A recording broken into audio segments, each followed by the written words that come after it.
kabajamtoota fi hordoftoota Faamikootuu nama yeroo jalqabaatiif masaraa mootummaa keessatti aruusa godhate Frooloof.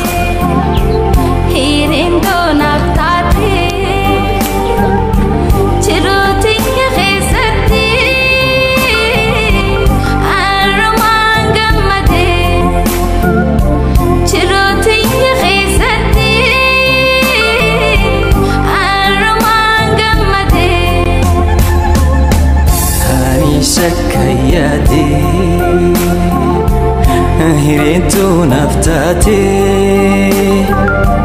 jiruti yakhisati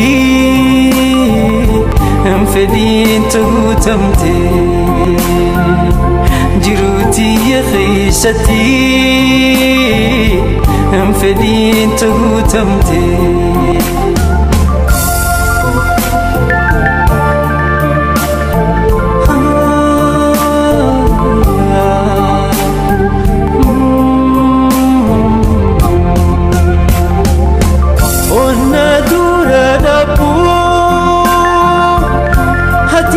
Gama kheti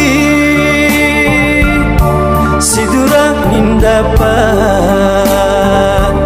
anis gama khoti ijito sigarti tetis na agarti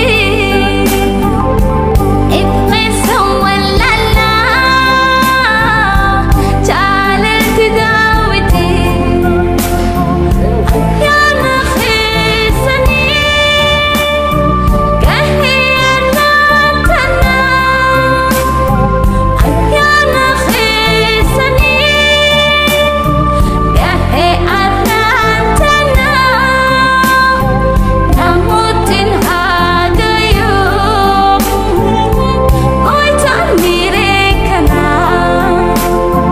Ega kabajamtoota fi hordoftoota xiyyaaraan tan namni ni isin wal barsiisuu ni deemu nama yeroo jalqabaatiif masaraa Dirree Dhawaa masaraa mootummaa keessatti